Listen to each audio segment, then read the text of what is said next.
Halo guys, jumpa lagi dengan saya Kak Onal di malam hari ini. Di hari ini saya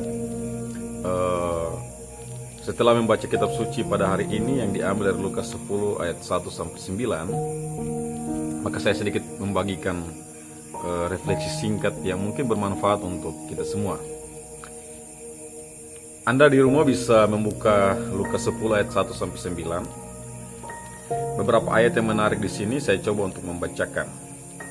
Yang pertama, pada suatu hari Tuhan menunjuk 70 murid, lalu mengutus mereka berdua-dua mendahuluinya ke setiap kota dan tempat yang hendak dikunjunginya. Jadi sebelum Tuhan pergi ke sana, dia mengutus 70 murid, tapi pergi berdua-dua.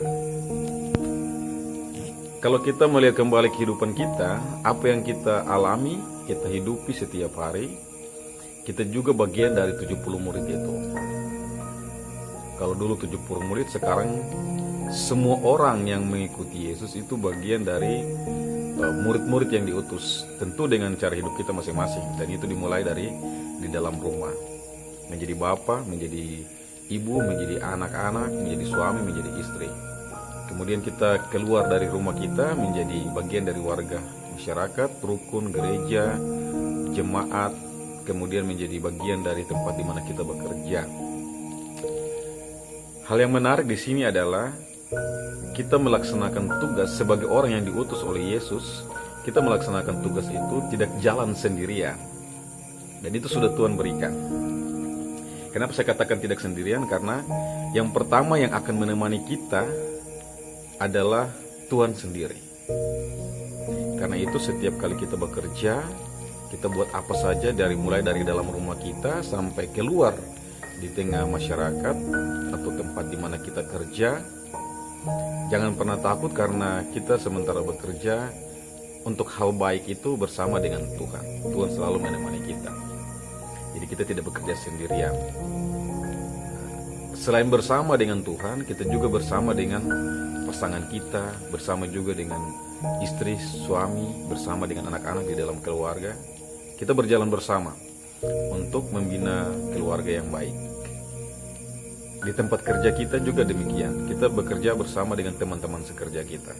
Nah, mereka-mereka itu adalah orang di luar kita, adalah orang-orang yang kemudian berjalan bersama, seperti yang Yesus katakan dalam kitab suci, aku mengutus mereka pergi berdua-dua untuk hal yang baik tentunya. Kemudian dari bacaan ini juga ada kutipan lagi.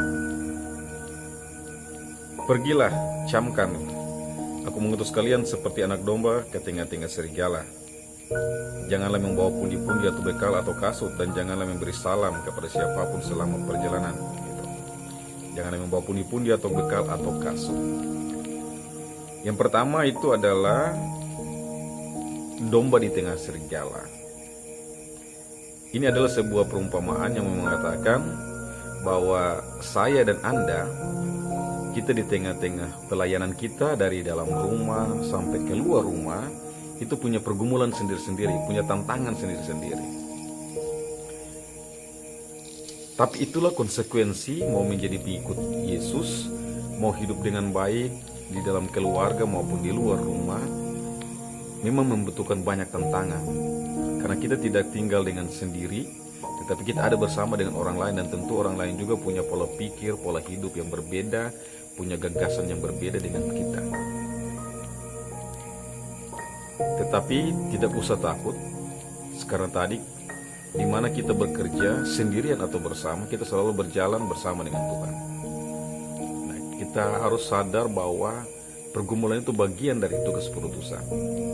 Tugas perutusan jangan terhalang oleh hal-hal yang kemudian membuat kita menjadi lemah, loyo, tidak lagi berdaya untuk membina rumah tangga kita, tidak lagi berdaya dan kuat untuk membangun lingkungan di sekitar kita. Karena itu harus tetap semangat. Kemudian Tuhan bilang jangan membawa pundi-pundi, bekal atau kasut. Simpel saja. Supaya tugas dan tanggung jawab kita itu berjalan dengan baik, maka kita harus berani untuk meninggalkan hal-hal yang kemudian menghalangi kita. Jadi hal-hal yang kemudian menghalangi kita untuk membina rumah tangga harus kita tinggalkan. Hal-hal yang menghalangi kita untuk mengembangkan masyarakat, tempat di mana kita kerja harus kita tinggalkan. Supaya kita bisa fokus untuk memberikan pelayanan terbaik buat orang lain, siapa saja. Itu dimulai dari rumah sampai keluar. Kemudian, katakanlah lebih dahulu, kalau kamu memasuki suatu rumah, katakanlah lebih dahulu damai sejahtera bagi rumah ini. Nah, kalau kita bisa, menurut saya, kalau kita bisa bertemu dengan siapa saja, baiklah kita menyapa dengan hal yang baik. Kata-kata baik itu penting. Kalau kita sudah mulai dengan kata-kata yang kasar, nada bicara yang kasar, yang tidak lemah lembut, tentu akan membuat orang lain juga untuk malas dekat dengan kita. Tapi kita selalu mau rendah hati, mau berbicara dengan baik kepada pasangan kita, kepada anak-anak kita, kepada tetangga-tetangga kita, kepada teman-teman kerja kita. Maka tentu saja apa yang menjadi niat baik kita itu pasti akan didengarkan dan dibuat. Karena itu saya dan Anda yang masih kasar dalam berbicara, dalam berpikir, dalam selalu memikirkan yang negatif kepada orang lain, mari kita kurangi hal-hal tersebut dan kita belajar untuk selalu mengatakan damai sejahtera untuk Anda. Memberikan sapaan yang membawakan kedamaian untuk orang lain. Ya, saya juga punya kekurangan, Anda semua, kita semua punya kekurangan, mari kita belajar untuk merubah hal yang kurang itu menjadi lebih baik. Dan itu dimulai dengan apa yang keluar dari mulut saya. Kalau itu keluar dengan hal yang baik, dengan sapaan yang baik, orang akan menerima.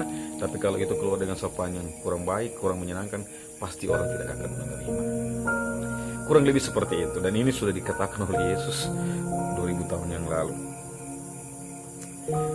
Menutup hal itu, maka di kalimat akhir dari bacaan kitab suci, yaitu Lukas 10 ayat 1-9, dikatakan begini. Dan katakanlah kepada mereka, kerajaan Allah sudah dekat padamu. Nah, itu berarti di mana kita hadir, baik di dalam rumah maupun di luar rumah, di mana saja kita berada, memang kita harus menjadi bagian dari kehadiran kerajaan Allah. Lihat, itu berarti kita dituntut untuk selalu berbuat baik. Perbuatan baik itu adalah kehadiran real dari kerajaan Allah itu sendiri. Maka di mana kita berada, mari kita bawa damai untuk siapa saja.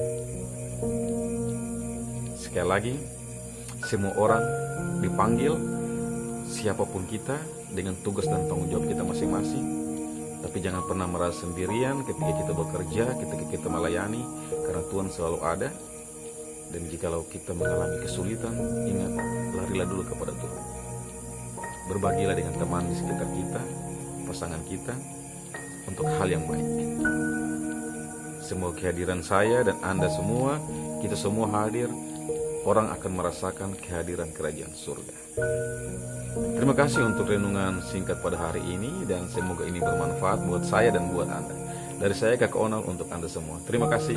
Sampai jumpa pada renungan-renungan dan refleksi selanjutnya.